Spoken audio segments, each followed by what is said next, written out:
Karena itulah kemudian saya katakan bahwa Al-Quran tidak akan mungkin meninggalkan ajaran yang menjadi kaidah di dalam penyembahan terhadap pencipta langit dan bumi. Jadi harus memiliki arah kiblat gitu. Sebagaimana nabi-nabi terdahulu, ya. Saya kira begitu untuk sementara, Bang Handi. Mungkin ada tanggapan dari Pak Edward. Makasih banyak, Pak Edward. Ada tanggapan? Silakan. Ya, betul sekali. Bang Juma bilang bahwa kiblat itu adalah turunan, ya, atau ajaran dari Allah kepada bangsa Yahudi, ya. Jadi bukan ajaran murni dari Islam, itu dari bangsa Yahudi, ya. Di dalam kekristenan kenapa tidak pakai kiblat? Nah, ini ada percakapan di dalam Yohanes 4, Yesus kepada orang Samaria. Dia bilang nanti orang bukan menyembah ke arah kiblat lagi, bukan di gunung, bukan di darat, bukan di laut, bukan di mana-mana. Ya, nanti orang akan menyembah Allah dengan roh dan kebenaran. Jadi karena Allah itu ada di mana-mana, silahkan aja. Dan nyatanya benar, 70 tahun setelah Yesus terangkat, ya, 70 tahun setelah Yesus terangkat, ternyata memang kiblat itu sudah dirusak oleh orang Romawi. Tidak ada lagi Ka'bah di sana, tidak ada lagi Bait Allah di sana, sehingga orang menyembah kemana saja, dimulailah menyembah kemana saja, nggak mesti ke satu arah. Karena Allah itu adalah roh dan ada di mana-mana. Terjadilah penyembahan seperti sekarang di dalam kekristenan. Mau menyembah kemanapun, di situ Allah ada. Mau ke selatan, Allah ada di sana. Mau ke barat, Allah ada di sana. Ke utara, ke timur, semua ada di sana. Jadi seperti itulah, ya. Saya tidak tahu kapan mulainya di dalam Islam kiblat itu dari Yerusalem pindah ke Mekah, ya. Karena perintahnya itu kalau di dalam Keyahudian itu perintahnya ke Yerusalem bukan ke Mekah. Saya rasa itu. Terima kasih. Oke, baik. Jadi puji syukur ya kalau misalnya Bapak mengakui bahwa arah kiblat itu adalah memang suatu ajaran yang diajarkan oleh para nabi terdahulu. Nah, kalau kemudian Bapak mengatakan Yesus menjelaskan dalam Yohanes ada saatnya nanti engkau tidak akan menyembah Tuhan di sini, ya, dan di gunung ini. Nah, ini memang sudah dinubuatkan di dalam pengajaran Nabi Musa, ya, masih bisa kita lihat di dalam kitab Ulangan 12 nomor 21. Apabila tempat yang akan dipilih Tuhan Allahmu untuk menegakkan namanya di sana terlalu jauh dari tempatmu, maka engkau boleh menyembelih dari lembu sapimu dan kambing dombamu yang diberikan Tuhan kepadamu, seperti yang kuperintahkan kepadamu, dan memakan dagingnya di tempat sesuka hatimu. Kalau kita melihat apa yang kemudian tertuang di dalam Ulangan 12 nomor 21 ini, apabila tempat yang akan dipilih Tuhan Allahmu untuk menegakkan namanya. Jadi Tuhan menubuatkan akan menunjuk sebuah tempat di mana namanya di sana akan diagungkan, dan semua semua binatang kurban, ya, itu akan dipersembahkan untuk kota tersebut. Nah, baru-baru ini kita memperingati hal ini. Idul Kurban dipusatkan di sebuah kota di mana nama Tuhan itu dimuliakan di sana, dan semua hewan domba, ya, sapi, lembu dan semuanya itu dikumpulkan di sana kemudian untuk dilakukan kurban. Dan dikatakan di data ini bahwa ketika tempat tinggalmu terlalu jauh dari tempat yang ditentukan oleh Tuhan itu, maka sembelihlah hewanmu di mana kau berada dan nikmati sesuka hatimu. Makanya di Medan kurban, nikmati di Medan. Di Makassar kurban, nikmati di Makassar. Ya, di Jakarta kurban, nikmati Jakarta. Tapi kemudian intinya Tuhan telah memilih tempat di mana namanya akan dimuliakan di sana dan orang akan berkurban ya secara serentak untuk melakukan itu. Nah, kemudian selanjutnya nubuatan yang terjadi, tolong ya noise, nubuatan yang terjadi selanjutnya adalah ketika Tuhan sudah menunjukkan wilayah di mana namanya akan diagungkan. Yesaya 66 nomor 23 menerangkan, bulan berganti bulan, sabat berganti sabat, maka seluruh umat manusia akan datang untuk sujud menyembah di hadapanku. Jadi menyembah itu dengan sujud. Ya, kalau di Yerusalem sudah tidak ada lagi kiblat, memang betul. Karena kiblatnya sudah diambil alih.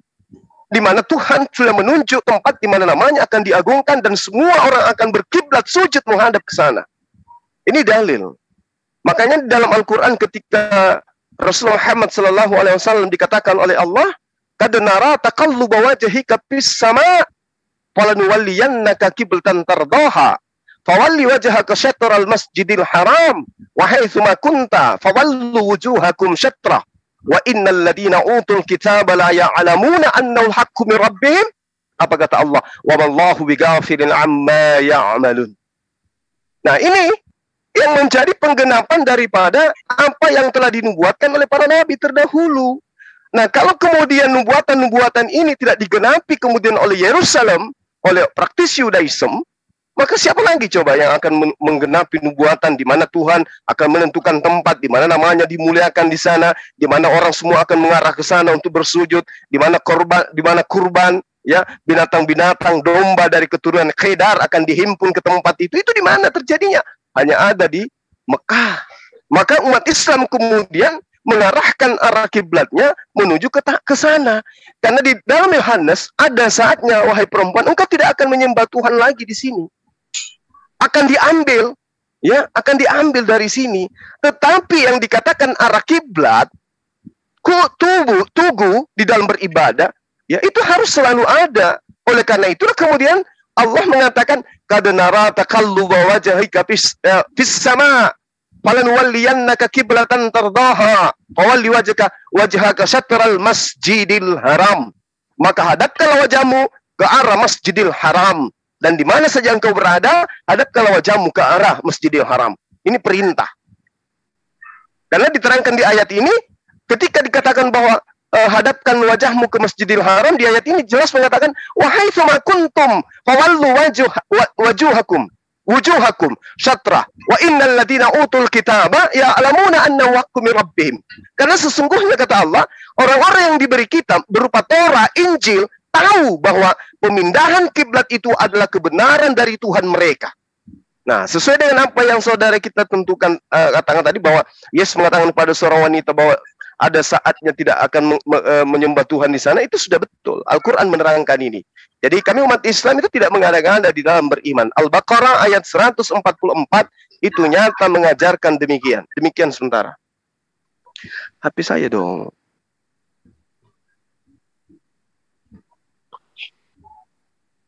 Ayo silakan Bang. Silakan Pak Edward. Itu kan tadi ada Bu Uti, ya. Silakan Bu Uti. Ada udah saya panggil Bu Utinya. Tadi keluar makan dulu. Oh. Nah ini dia nih Bu Utinya. Edward aja dulu nanya sama Bang Juma. Biar. Ya udah. Ya, di kekristenan itu saya ulangi sekali lagi bahwa Allah itu adalah roh. Ya, dulu memang dia ikut kemana bangsa Israel berada, Tuhan tuh ikut, ya, ikut di kemah. Dia bikin, Musa diperintahkan untuk bikin kemah, ya, untuk Tuhan hadir di situ. Akhirnya tabernakel seperti itu, Tuhan hadir di tabernakel. Akhirnya Tuhan dibuatkan bait Allah, dibuatkan rumah, ya, untuk Allah berdiam diri di situ, menyertai bangsa Israel. Tetapi setelah kekristenan, setelah Kristen hadir, ya, bait Allah itu bukan bentuk rumah. Bait Allah adalah orang percaya. Jadi di mana ada orang percaya, disitulah Allah tinggal.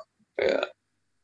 Sekarang sebenarnya udah nggak ada lagi itu, bukannya nggak ada ya, nggak ada seperti zaman Yahudi, zaman Israel dulu. Allah tuh ikut kemana-mana, bangsa Israel kemana dia hadir, dia ikut lewat kemah-kemah, tabernakel yang bisa dipindah-pindahin. Dan akhirnya setelah bangsa Yahudi menetap, ya dibuatkanlah itu bait Allah itu. Dan sekarang udah nggak perlu lagi Allah hadir di mana-mana. Ya, di setiap orang Kristen, di setiap pengikut Kristus, disitulah Allah hadir. Jadi tidak perlu lagi di Kristenan untuk menghadap satu arah tertentu untuk beribadah. Kalau mungkin Islam masing beribadah lewat kiblat, ya itu monggo-monggo aja, saya rasa juga nggak salah gitu. Tetapi kalau kita pun beribadah menghadap manapun, di situ Allah ada, ya. Jadi nggak perlu dipersoalan, saya pikir.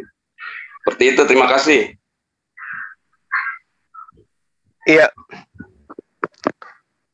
Jadi kemudian ketika Bapak saudara kita tadi menerangkan hal tentang tidak adanya lagi kiblat dalam pengajaran Kristen, ya itu adalah hak daripada Kristen. Kita tidak bisa menghakimi, ya. Yang ingin saya utarakan di sini adalah bahwa para nabi di dalam beribadah itu memiliki kiblat, memiliki arah, memiliki bait suci, ya, memiliki bait suci. Nah, kalau hari ini teman-teman Kristen mengatakan bahwa kiblat kami itu adalah hati kami sendiri, ya nggak apa-apa, nggak masalah. Itu adalah hak prerogatif orang Kristen. Saya sebagai Muslim itu tidak kemudian mengharapkan, mengajak kemudian teman-teman harus melakukan. Hanya saja, memang di dalam kitab yang kemudian diperintahkan oleh Kekaisaran untuk diterjemahkan ke dalam bahasa Septuaginta, itu diterangkan kemudian setelah diindonesiakan, di Keluaran 40 nomor 31, Samuel 2 nomor 12 nomor 20, lalu kemudian Kejadian 35 nomor 2, Bilangan 35 nomor 2, 1 Samuel 20 nomor 26. Orang-orang terdahulu, orang-orang yang dianggap sebagai orang-orang soleh, orang-orang yang dekat kepada Allah, mereka kemudian mengambil sebuah pengajaran, di mana pengajaran ini mereka selalu mengambil tugu. Mereka mengambil tugu, mereka mengambil batu, kemudian dijadikan sebagai arah di dalam beribadah. Ini adalah sebuah bukti bahwa apa yang dilakoni umat Islam sekarang menghadap ke Ka'bah bukan berarti menyembah Ka'bah. Karena nabi-nabi terdahulu itu sudah melakukan hal yang sama. Ya, Musa dan Harun serta anak-anaknya membasuh tangan dan kaki mereka dengan air dari dalamnya sebelum mereka masuk ke dalam bait suci. Itu sudah dilakukan oleh umat terdahulu. Umat Islam hari ini ketika belum masuk ke masjid mereka membasuh kaki, membasuh tangan, membasuh wajah, bahkan mereka mandi, mentahirkan diri. Itu bukan hal baru. Memang sudah diajarkan oleh nabi-nabi terdahulu. Ini makanya saya katakan bahwa kalau kita melihat apa yang terjadi dalam hukum Islam, kaidah Islam, itu ada kesinambungan dari ajaran-ajaran nabi terdahulu. Tapi kemudian yang ada di kubu Kristen, ajaran yang diajarkan itu tidak pernah kemudian dicontohkan oleh nabi-nabi terdahulu. Nah, ini yang aneh. Sementara Islam tidak pernah mengaku bahwa Islam itu adalah penerus daripada perjanjian lama. Bahkan Al-Quran tidak disebut sebagai perjanjian baru. Justru teman Kristen memiliki kitab yang disebut perjanjian baru. Dengan kata lain, harusnya ada kesinambungan antara prosesi yang dilakoni oleh para nabi terdahulu, ya, dan juga dilakoni teman Kristen hari ini. Tapi kalau kemudian nubuatannya jelas mengarahkan kepada akan ditunjuknya sebuah wilayah di mana nama Tuhan akan ditegakkan di sana, lalu kemudian Tuhan mengatakan semua manusia akan datang sujud menyembah kepadanya, ya, tapi tidak dilakukan, berarti ada penyimpangan di situ. Nah, terkait dengan hal ini, di dalam kitab Yosua nomor 24, ya, di pasal 24 nomor 27, di situ sangat jelas dikatakan bahwa batu tugu yang digunakan oleh para nabi itu adalah sebagai bukti kesaksian. Yosua 24 nomor 27, kata Yosua kepada seluruh bangsa itu, sesungguhnya batu ini adalah akan menjadi saksi terhadap kita, sebab telah didengarnya segala firman Tuhan yang diucapkannya. Artinya bahwa apa yang dilakoni umat Islam hari ini tentang Hajar Aswad itu hanyalah sebuah persaksian bahwa batu ini dianggap sebagai saksi sebagaimana nabi-nabi terdahulu. Bukan berarti umat Islam itu menyembah daripada batu. Itu tuduhan daripada orientalis dan orang yang tidak ngerti tentang Islam. Nah, jadi terkait dengan arah kiblat, sekali lagi saya katakan ada kaidah yang tertoreh dengan indah di dalam Al-Qur'an, di mana perintah itu datang. Qad nara taqalluba wajhika fis sama' falanuwalliyannaka kiblatan tardaha fawalli wajhaka syatral masjidil haram. Jadi ada perintah. Umat Islam tidak semata-mata hanya melakukan hal yang tidak ada perintahnya dalam Al-Qur'an. Dan ternyata para nabi pun, ya, kami belajar Bible ataupun tidak belajar Bible, ternyata di Bible-nya teman-teman Kristen jelas diterangkan para nabi juga memiliki kiblat dalam beribadah. Nah, kalau hari ini Kristen tidak memiliki kiblat, nah ini yang masalah. Dapat ajaran dari mana kemudian? Sementara perintah untuk menghadap ke kiblat itu ada dicontohkan oleh para nabi-nabi terdahulu. Silakan. Ya, Bu Uti mungkin mau nambahin tuh. Pecah lagi deh gendang telinga, Pak. Mohon maaf Pak Edward, Ibu Uti nggak menguasai topik ini. Masa? Serius, Pak Edward aja dulu. Kasihan Bu Uti nanti nggak ada ilmunya.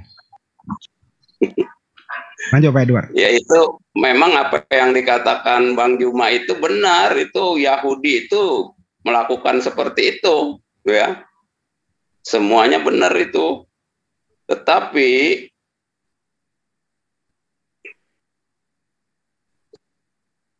setelah Roh Kudus datang,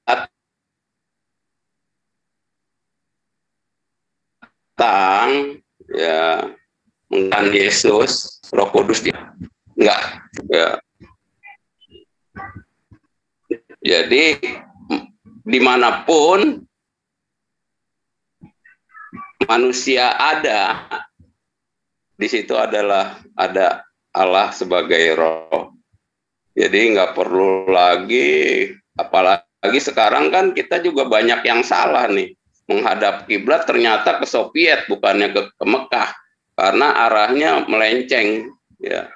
Kalau salah sedikit aja dari Indonesia, salah misalnya 1 senti, salah menghadap 1 senti aja, sampai Soviet itu udah puluhan kilometer melencengnya gitu. Wah, sekarang terjadilah pelencengan-pelencengan arah. Makanya sebelum tahun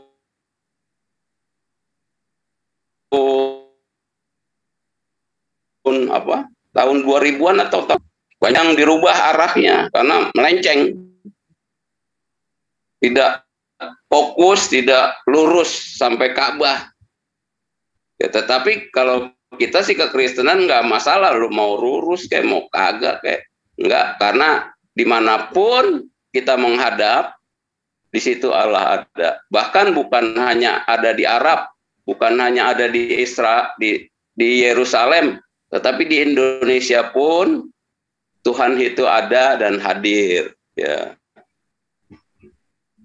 Jadi saya juga nggak mempermasalahkan mau menghadapnya melenceng, mau menghadapnya lurus, mau menghadapnya ke Mekah, itu nggak masalah bagi kita. Dan manusia ada, di situ Allah ada. Makanya ada istilah Immanuel, Allah menyertai kita. Dan di dalam keislaman juga mungkin ada juga ya Allah beserta kita itu ya. Saya pikir seperti itu. Ya, baik. Jadi Al-Quran menerangkan begini, walikulli wijahatum huwa muwalliha fastabiqul khairah. Ya, aynama takunu ya'tiyabikumullah jami'a. Innallaha ala kulli syai'in qadir. Jadi kata Allah, setiap umat itu mempunyai kiblat yang dia menghadap kepadanya.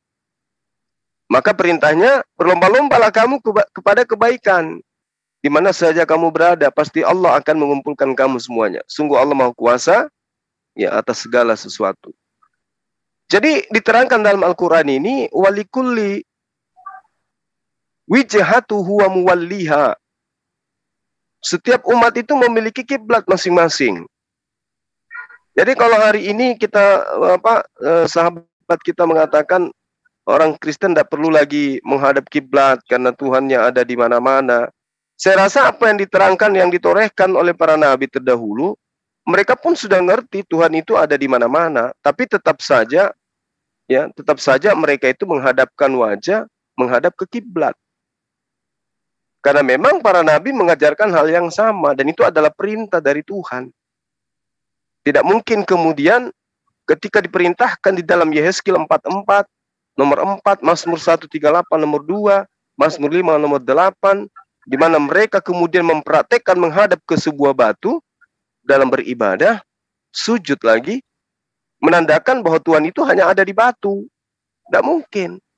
Mazmur 58, ya, di situ diterangkan, tetapi aku berkat kasih setiamu yang besar, aku akan masuk ke dalam rumahmu, sujud menyembah ke arah baitmu yang kudus, dengan takut akan engkau. Bukan berarti Allah itu, Tuhan itu hanya ada di dalam bait tersebut. Tidak. Allah itu memang ada di kekuasaannya meliputi langit dan bumi. Kebesaran Allah itu meliputi apapun yang ada. Tapi bukan berarti dengan kebesaran Allah ada di mana-mana, maka manusia itu tidak memiliki kiblat arah. Makanya nabi-nabi terdahulu itu memiliki arah kiblat, memiliki bait yang menjadi acuan di dalam beribadah. Aku hendak sujud ke arah baitmu. Jadi selalu mengarah ke arah bait. Sujud, memuji kepada Allah. Bukan berarti Allah itu hanya ada di dalam bait tersebut, tidak.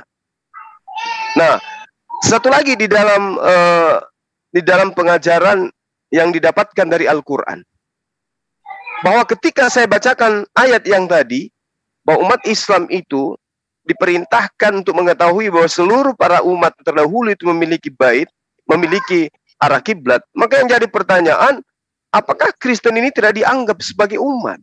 Karena mereka tidak memiliki arah kiblat. Karena jelas pada dalil-dalil yang ada di dalam Bible, beribadah itu harus dengan sujud. Beribadah harus sujud, muka ke tanah. Lalu kenapa teman Kristen tidak melakukan ini? Beribadah itu dengan menghadap ke kiblat. Masing-masing kita punya kiblat, masing-masing kita punya arah ibadah. Tapi kenapa Kristen tidak memiliki arah ibadah? Yahudi sampai hari ini masih ada kiblatnya. Lalu kemudian di samping sujud ada juga berlutut, duduk di antara dua sujud. Ini teori dan praktek di dalam beribadah yang diajarkan oleh para nabi. Tapi Kristen tidak lagi melakukan itu. Nah, apakah hal-hal seperti ini kemudian ya menandakan bahwa ini pembangkangan terhadap perintah Tuhan? Lalu kemudian dianggap sebagai ketaatan. Karena yang dikatakan taat adalah mereka yang melakoni apa yang Tuhan firmankan. Yang dikatakan beragama dengan baik adalah mereka yang kemudian menjalankan apa yang diperintahkan oleh Tuhan. Ya. Nah, Tuhan mengatakan bahwa juga dengan semua ini, saudaranya perempuan yang tidak setia itu tidak kembali kepada aku dengan tulus hatinya, tetapi dengan berpura-pura. Ini ada ancaman dari Tuhan. Bagaimana dengan mereka yang berpura-pura mengatakan menyembah tetapi tidak? Ya, ini yang saya wanti-wanti kalau sekiranya ke depannya nanti ya justru Allah ini mengingkari, menolak apa yang kemudian teman-teman Kristen imani hari ini. Karena yang saya tahu, Yesus pun mengusir orang-orang yang menganggap dia Tuhan. Itu yang saya tahu. Nah, sementara Yesus mengatakan, barang siapa yang percaya kepada aku, dia akan melakukan pekerjaan yang aku lakukan. Yesus sujud. Yesus memiliki arah kiblat. Nah, lalu kalau kemudian teman-teman Kristen datang, lalu tidak memiliki arah kiblat, ya itu yang saya tidak tahu. Mazmur 119 nomor 21 menerangkan, engkau menghardik orang-orang yang kurang ajar. Terkutuklah orang yang menyimpang dari perintah-perintahmu. Nah, orang yang tidak sujud di dalam beribadah, tidak menghadap kiblat di dalam beribadah, apakah boleh dikatakan orang yang menyimpang? Menyimpang. Nah, kutukan Allah itu berlaku bagi mereka. Itu dalil. Mazmur 119 nomor 21. Ulangan 28 nomor 1. Jika engkau baik-baik mendengarkan suara Tuhan Allahmu dan melakukan dengan setia segala perintahnya yang kusampaikan kepadamu pada hari ini, maka Tuhan Allahmu akan mengangkat engkau di atas segala bangsa di bumi. Ya, tapi kalau tidak melakukan apa yang diperintahkan Tuhan, malah membantainya dengan ajaran yang tidak pernah diajarkan, maka ya saya katakan itu hal yang menjadi kutuk bagi orang yang melanggar perintah itu. Ulangan 28 nomor 15. Tetapi jika engkau tidak mendengarkan suara Tuhan dan tidak melakukan dengan setia segala perintah dan ketetapannya yang disampaikan, yang kusampaikan kepadamu, maka segala kutuk ya akan datang kepadamu dan mencapai engkau. Ini bahaya ini. Kok diperintahkan sujud menghadap kiblat, tapi ternyata tidak memiliki lagi kiblat, malah nyanyi di gereja. Nah, ini melanggar, ini bahaya, ini bisa kena kutuk ini. Demikian sementara.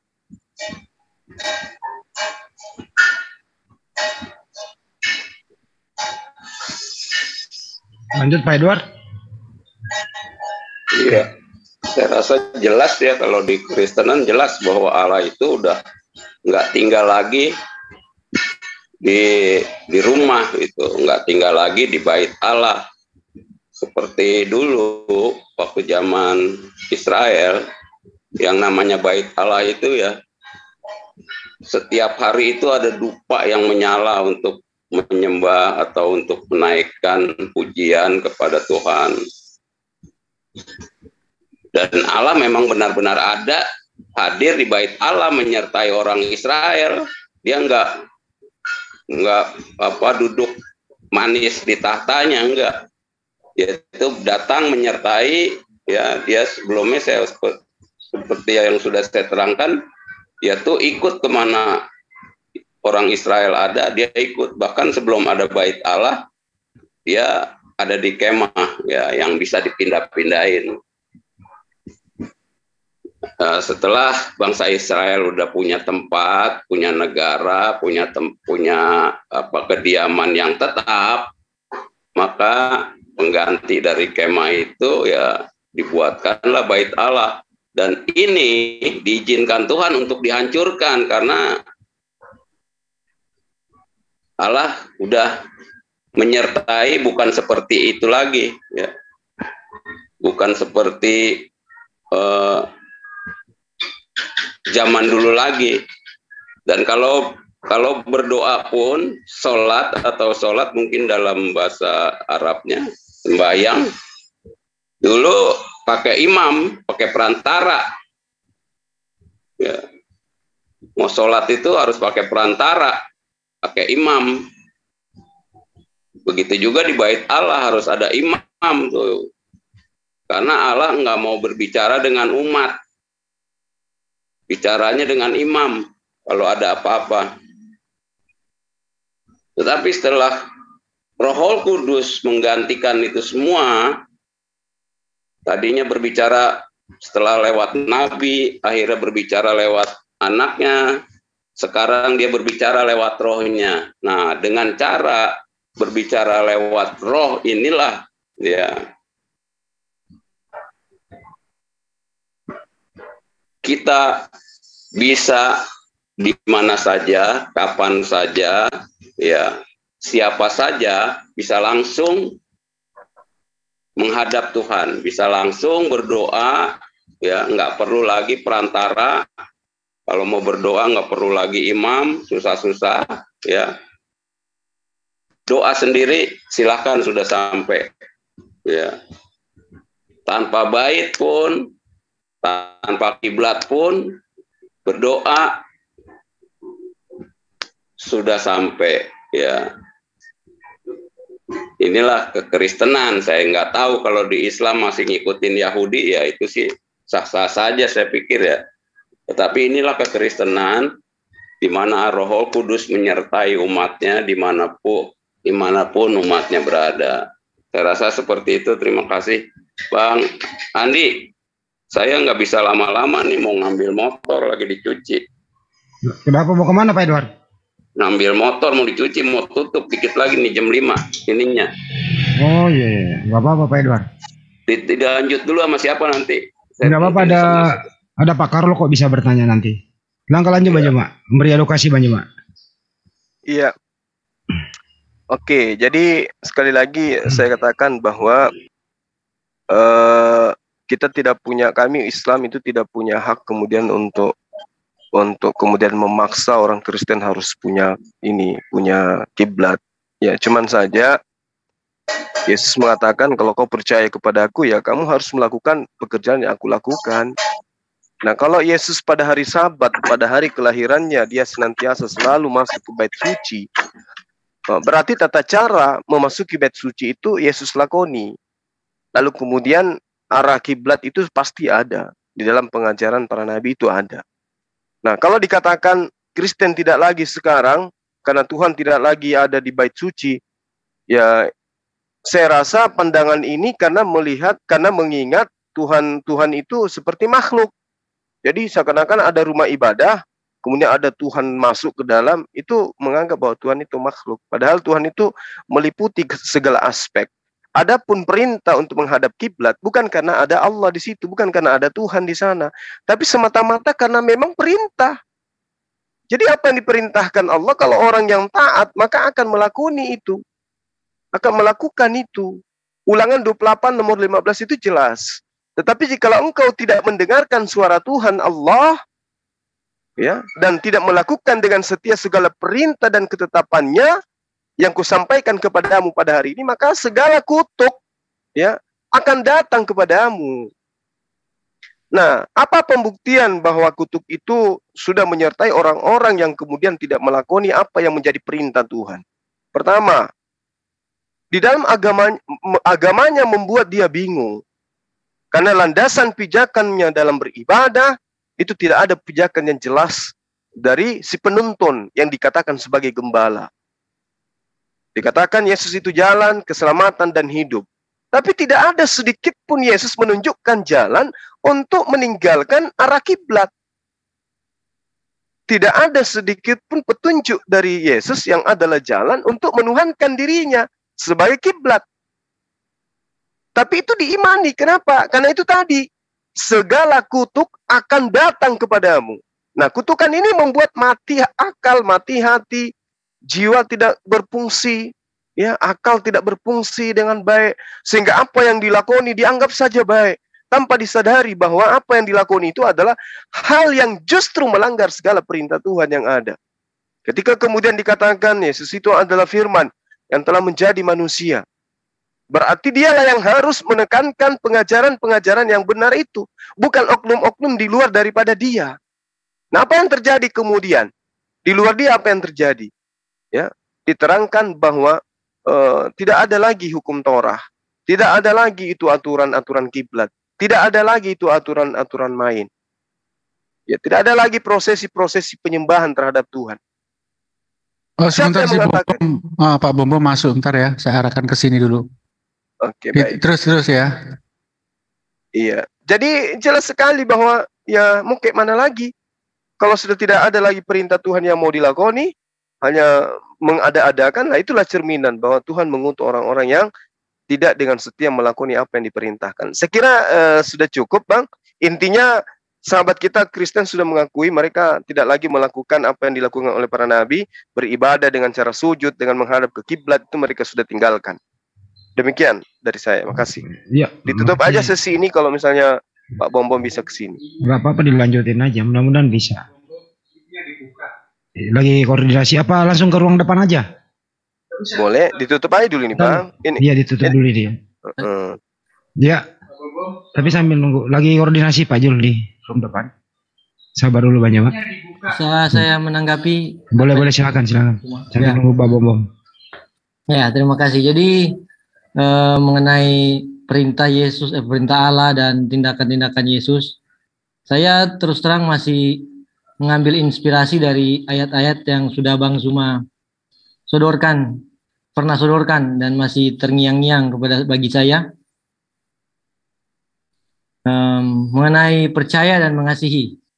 Kali lalu juga Bang Zuma sudah menambahkan ayat di 1 Yohanes 2 ayat 6. Ya.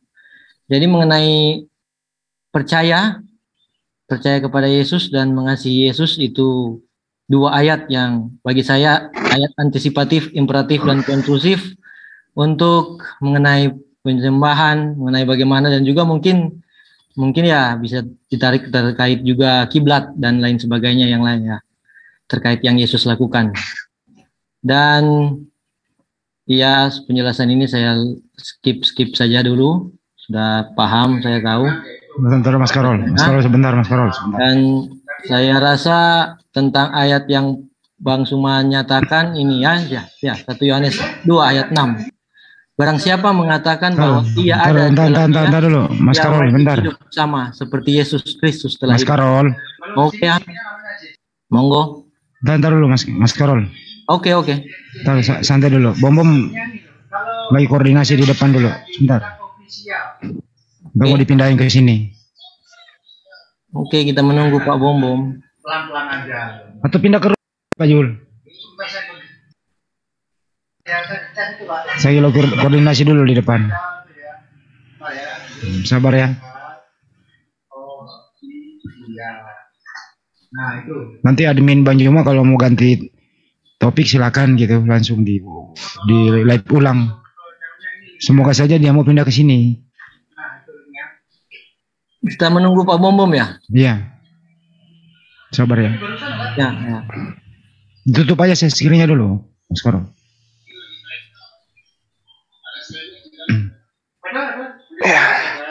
Oke, ditutup aja dulu. Nanti itu Bang Carol, masalah yang terkait dengan percaya dan kasih itu insya Allah akan kita bahas pada sesi berikutnya kalau bisa sebentar malam. Sesi ini dibuka dulu, ditutup dulu karena kita harus berfokus kepada bom ini dulu. Iya. Ya. Atau pindah ke depan aja deh Bang Juma. Room depan dia tuh. Langsung aja. Hah? Ya, ke depan, bisa. Langsung ke depan. Oke. Langsung ke depan. Admin saya coba ikut ke depan ya, admin.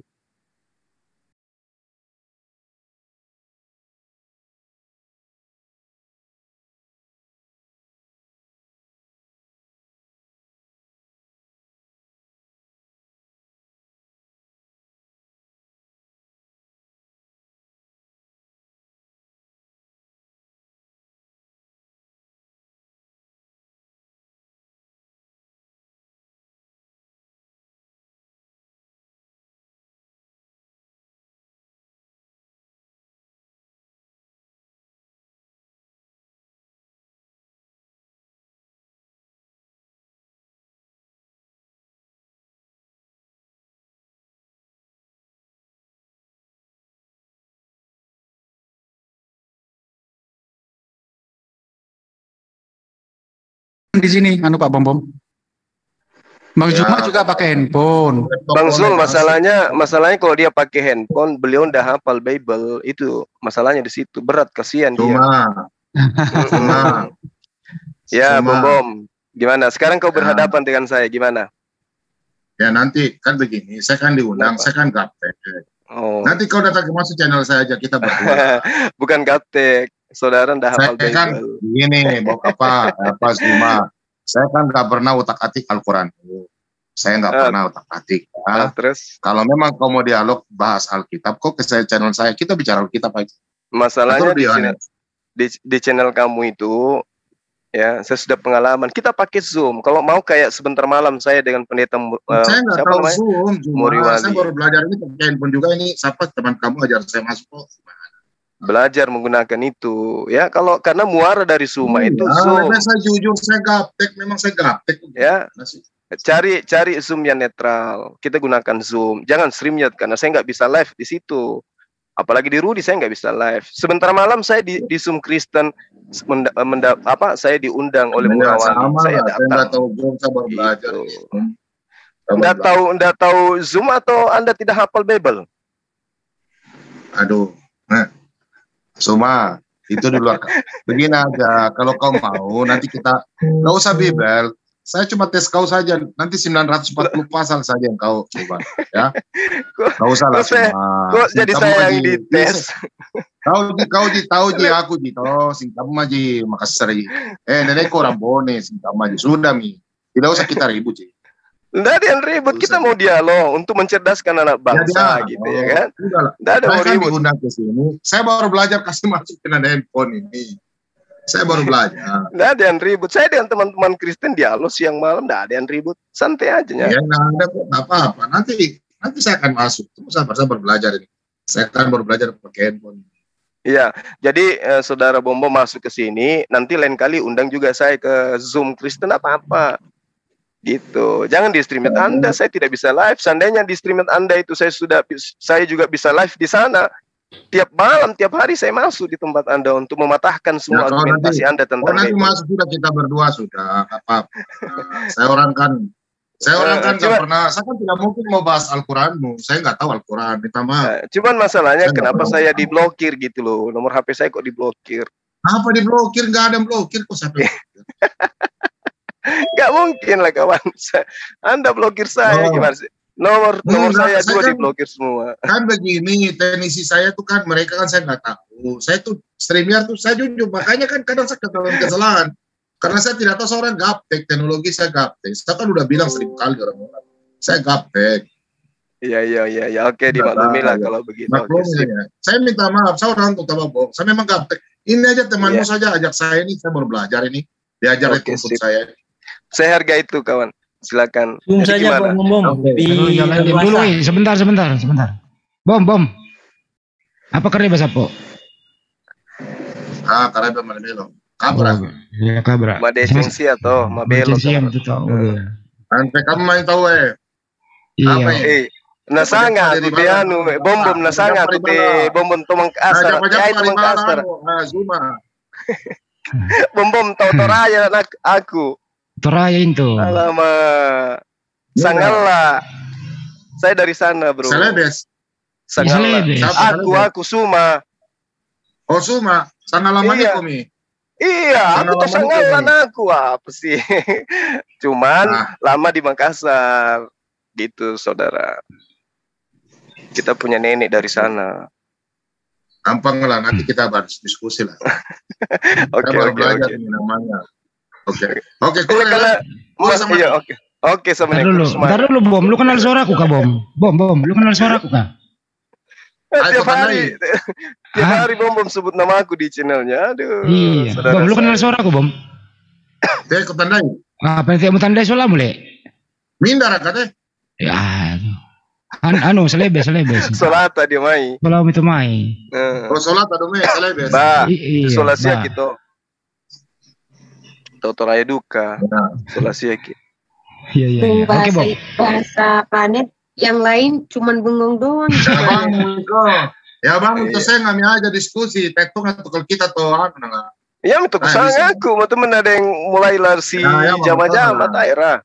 Ya bang, itu saya nggak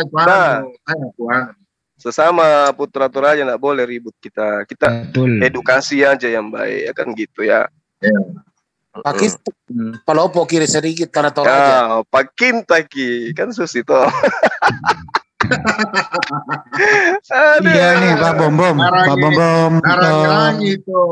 Saya perhatikan di channelnya Bom ini kan ada tantangan untuk Mas Zuma itu ya.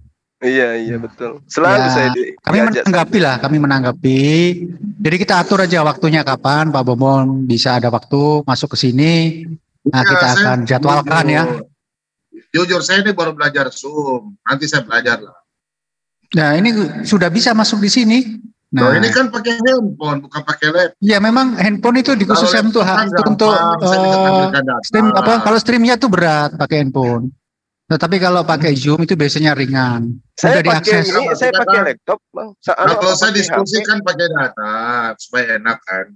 Ya kan bisa itu untuk komunikasi pakai handphone, datanya kan diambil dari laptopnya kan bisa Pak Bom. Bisa itu. bisa dikombinasikan. Ini saya baru belajar, baru masuk. Coba Anda cek di laptop di channel. Iya, saya lihat itu. Enggak, yang permasalahannya kan ada tantangan-tantangan begitu loh. Ya udahlah, kita akan adakan acara supaya Pak Bom itu bisa mengenal apa itu Zoom. Karena mayoritas di sini pakai Zoom gitu. Ya, pelan-pelan nanti belajar, kalau sudah paham nanti hubungi tim kami atau tim kami akan menghubungi Bom ya untuk diadakan diskusi lintas agama. Kalau nggak tahu langsung kita di sini akan kami ajari. Bom. Kita diskusi bagi bahasa Toraja. Iya, kan begini Bom, kita ini sama-sama orang Sulawesi. Jadi hindarilah adanya semacam kebencian personal. Lebih baik beradu data, keilmuan. Paham ya? Ya. Begitu dong. Oke lah, karena di sini teman-teman itu hafal dengan Bible loh itu, tanpa buka laptop itu hafal, apalagi Mas Zuma itu. Iya. Nanti kan kirim link di channel aja. Ya, kita akan buktikan siapa yang lebih hafal ya. Oke, bukan asal Korea. Oke, kursus semangat. Iya, kursus semangat mau sama nih. Kurus semangat sama nih. Musanger kata aku sing bahasa Toraja nah. Teraka kan dikebatitan le. Dikira tidak tahu bahasa Tator kah? Aduh, orang beriman itu harus tahu semua bahasa asing. Iya betul.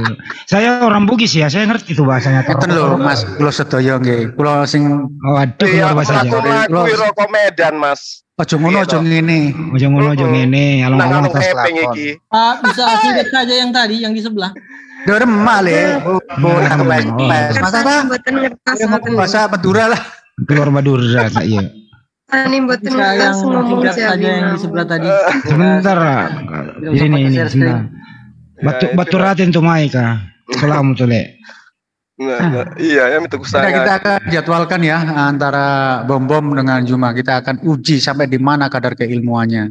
Nah, sekaligus kami di sini di JCC menjawab tantangan dari Bom ya, kalau Bom mendengarkan. Kami di JCC dengan Mas Zuma melayani tantangannya. Nah, kita tunggu apa ini masuk ke sini lagi atau cuma intip-intip aja doang. Di sini aja sampai 10 menit sudah dengan alasan baru kenal Zoom dan lain sebagainya.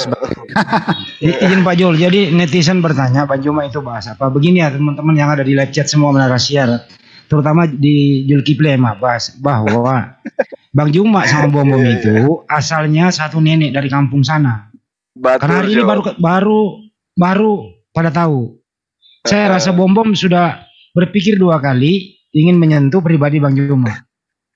Hati-hati loh. Hati-hati. Saya keturunan Raja Sangala, Bos. Saya boleh silsilah saya jelas, ya. Silakan itu dari Bapak. Kalau dari Mama itu kami ada dari Sopembone. Jadi hati-hati. Wah, Bosowa sama Sangala ya. Ya, minta ku sanga. Aku hati-hati kok, Le. Teh laku mundur nah. Alamak. Jadi selama ini dia nggak paham siapa Bang Zuma. Jadi begitu setelah dia tahu hari ini ya, saya rasa berpikir 7 kali dia. Seperti itu Bang Zuma kira-kira ya. Hati-hati, salah satu roh Tuhan yang diutus ke bumi. Allahu Akbar. Jadi di sini perkumpulan Sulawesi Selatan banyak nih, ada Peta Lempu nih, ada Raja Goa nih. Saya Arung Palaka nih. Arung Palaka yang ngomong nih, tetangganya Yusuf Kala nih yang ngomong nih. Nih, ya. Jadi hati-hatilah berbicara kalau masalah. Jadi kau mau aja saya masuk kotor aja. Kau suruh saya masuk di kandangku berarti. Sangala. Udahlah ya, Allah mengutus kita untuk memurkan dunia Indonesia. Betul. Jadi diskusi ya intelektual aja lah, jangan menyentuh-nyentuh personal. Gak bagus itu ya. Bom kalau nggak dengar lagi. Dulu itu dibilang gini waktu kau semua kau macam-macam biar kau 12 apa 10 badikmu kau datang saya. Loh, siapa yang mau baku tikam, Jo? Kalau saya ini aja, kalau saya celupkan masuk di pusatmu bisa tembus sampai belakang gitu loh. Ngapain bawa pisau? Tapi kan bukan itu, kita saudara, Jo. Kita ini sampu pisah, sampu pindua, sampu pantal lu. Ya, betul. Si Solasia ki pekan dia bawa si Solapekan. Sandre baca kotu. Allahu Akbar. Ya sudahlah Bang, kalau sudah tidak ada lagi kita tutup aja dulu.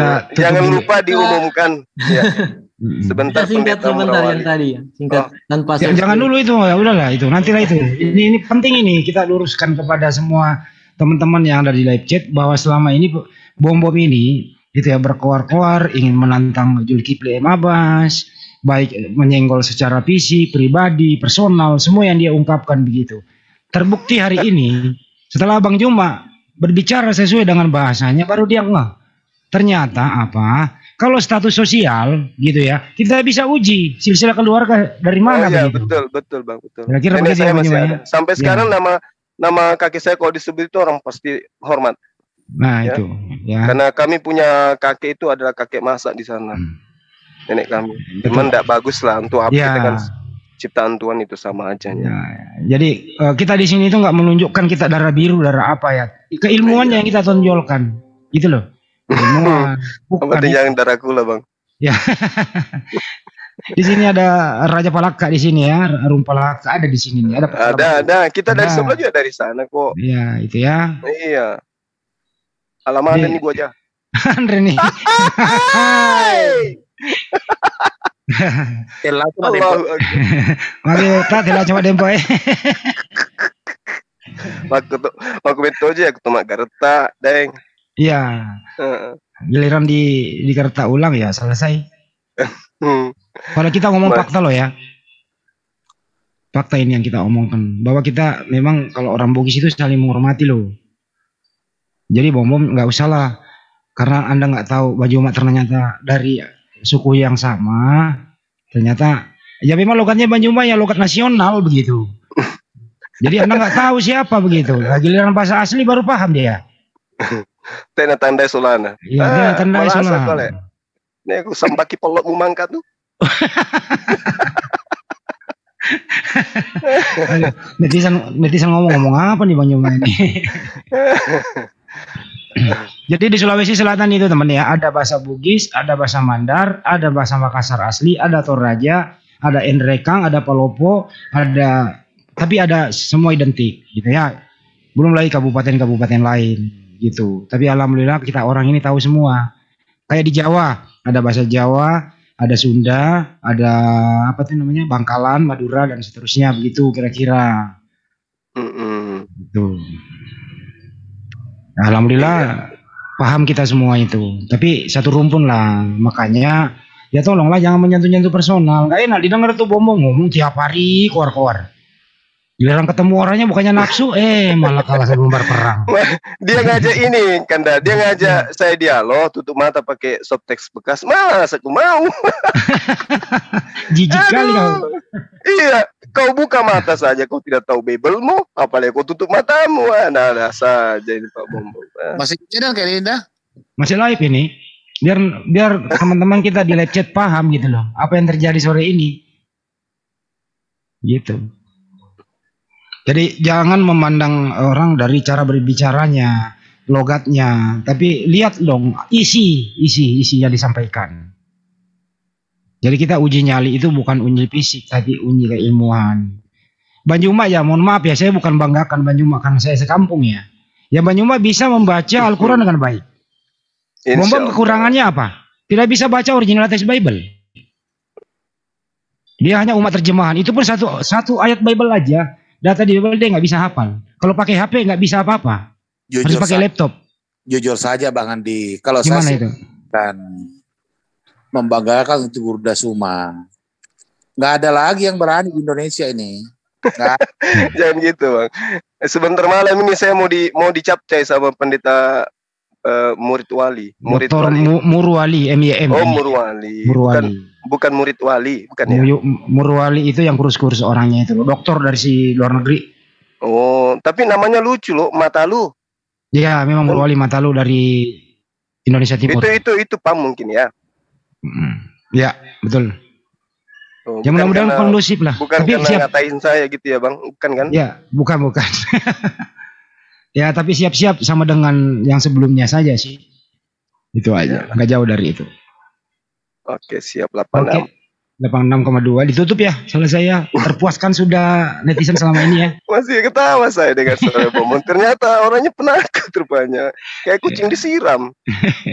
Suaranya yang menggelegar hilang kayak suara perempuan tadi ku dengar. Pas Banyuma ngomong sana. Biasanya kan suaranya tuh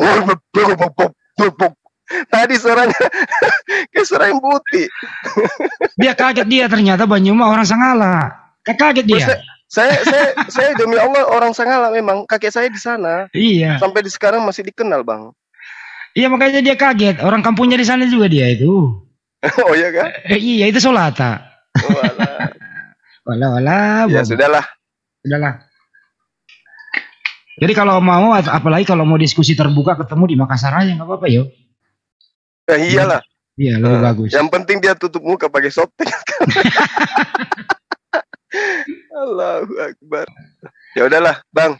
Mungkin ada yang mau disampaikan yang lain, masukan atau apa gitu sebelum ditutup. Ya ada masukan sebelum ditutup nih. Diskusi santai nih. Ya, masuk saja kalau saya yang tadi saya sih ayat. Ya nantilah ke ayat dulu. Lu taruhlah ayat dulu. Kok dong? Kasih saya kesempatan itu kok dong. Walah. Nah gini kita jadwalkan ulang. Insya Allah ya. Ini ada di sini yang akan menghubungi Bom kembali. Kalau bisa kita training bagaimana memakai Zoom dengan baik. Setelah dia bisa. Yang mudah-mudahan bisa bergabung di sini. Itu aja sih. Soalnya kalau StreamYard itu nggak bisa kita live-kan ya, Banyuma ya, sulit ya. Iya, nggak bisa Bang. Nggak bisa. Coba bisa dari dulu kita masuk di sana. Kenapa nggak bisa? Bisa. Nggak bisa. Kenapa gitu? Nggak Tamu berisi. juga dikit kalau StreamYard, tamunya dikit juga. Terus kedua, StreamYard kalau udah biasa di Zoom, channel itu kalau pindah ke StreamYard itu ada semacam peralihan. Saya 3 kali loh Bang, 3 kali saya dicabut. Perjuangan admin sia-sia nanti. Betul, kasihan. Channelnya berbahaya. Oke, kita jadwal ulang. Mudah-mudahan saja mulai hari ini Mr. Bom kawan Wah satu kampung ya. Ya berhentilah menyinggung tentang personal. Lebih baik keilmuan aja yang ditonjolkan. Betul. Karena Anda udah kalah sila-sila di sini. Oke. Bang Handi. Ya silakan. Ngobrol sedikit tuh sama Pak Bom. Kayaknya orangnya biasa-biasa aja, tapi kalau di sana kok mulutnya kayak gitu, kenapa ya? Tadi kayaknya ngobrol biasa ya, aja. Jawabannya karena tak kenal maka tak sayang. Dia belum kenal Banyuma seperti apa. Gitu. Kalau udah kenal saya rasa nggak berani lagi gitu. Itu intinya. Masih mau baku minta. Apa dibatangnya laka ke uang kali Kalau pakai bahasa planet nanti aku balas pakai bahasa planet, nggak bisa dengar semua. Ya, pakai bahasa Jepang lah. Bang Ade. Siapa? Karena kalau bahasa Konjo itu di mana? Bulukumba ya? Bukan, Konjo. Iya. Bulukumba. Iya Bulukumba. Bulukumba campur Bugis ki campur Selayar. Oh, gitu. Bahasa leluhur juga itu. Betul. Ya tak apa boleh disampaikan tak? Kalau tadi itu bukan tak bangkana cakit, nah bukan. Tak bangkana cipuruk nah. Iya. Tahu kan begitu dengar suaranya Bang Suma kan langsung daun. Alasan gaptek lah atau apalah, aduh. Ya untuk sementara kita positif thinking aja, mudah-mudahan